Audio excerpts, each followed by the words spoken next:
Welcome to Otisam Mathematics. In this video, we have to find the value of k if the expression on the left hand side is equal to 1.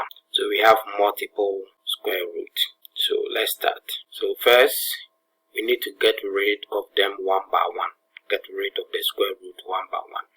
And in doing so, when you square the left hand side, you need to do the same thing on the right hand side. So first, let's get rid of this bigger square root. So we square both sides. Now when we do that, we get 2 plus square root of 3 plus square root of 1 plus square root of k. 1 squared is 1.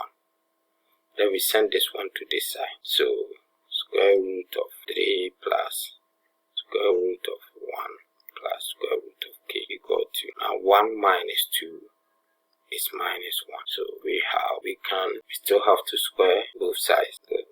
So when we square both sides, the square will get rid of this one. So we have 3 plus square root of 1 plus square root of k, which is equal to 1. So we send this one to this side. So we are going to have square root of 1 plus square root of k, which is equal to 1 minus 3 is minus 2.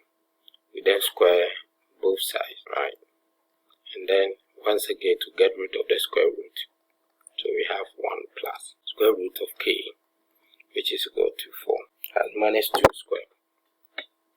We then send this one to this side.